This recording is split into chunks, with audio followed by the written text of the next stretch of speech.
देखो सूरज कितना चमक रहा है आज। हाँ, खेत भी हरे हरे लग रहे हैं। जल्दी पहुंचना होगा, मास्टर जी इंतजार कर रहे होंगे। मैं तेज चलूंगा, तुम पीछे मत रह जाना। ठीक है चलो। वालों के छोटे छोटे लड़के वहां रोज गाय चराने जाते थे। गाय हरी हरी कोमल घास चरती और लड़के मैदान में खेलते कूदते थे। जंगल में बरगद का एक बहुत बड़ा पेड़ था। उसका तना बहुत मोटा था। तना में एक बड़ा सा कोटर था।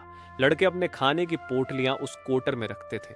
फिर दोपहर को वे सब बरगद के नीचे गोलाई में बैठकर साथ साथ भोजन करते थे।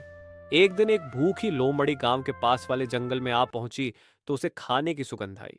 फिर वह उस तने के कोटर के पास गई। उसने कोटर में मुंह डालकर सूंघा। फिर वह और उसे खाने की सुगंध आई और वह खुश होकर उस कोटर में घुस गई और अंदर मजे से बैठकर पोटलियों में बंधा खाना खाने लगी। लोमड़ी का पेट भर गया, फिर भी वह खाती ही रही। इसलिए अब लोमड़ी का पेट धीरे धीरे गुब्बारे की तरफ फूलने लगा। इसके बाद भी लोमड़ी ने खाना बंद नहीं किया।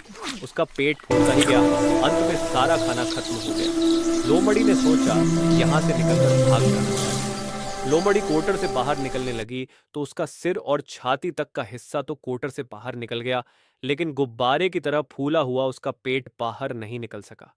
अब क्या था, लोमड़ी ने बहुत जोर लगाया, उसका पेट छिल गया, पर वह बाहर न निकल पाया। लोमड़ी को यह चिंता होने लगी कि उसका पेट का इतना सारा खाना पचेगा कब? फूला हुआ पेट फिर से छोटा होगा कब?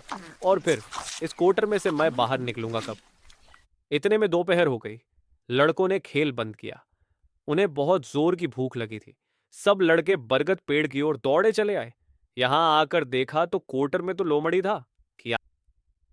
फिर लोमड़ी का क्या हौल हुआ होगा, आप कमेंट में जरूर बताएं।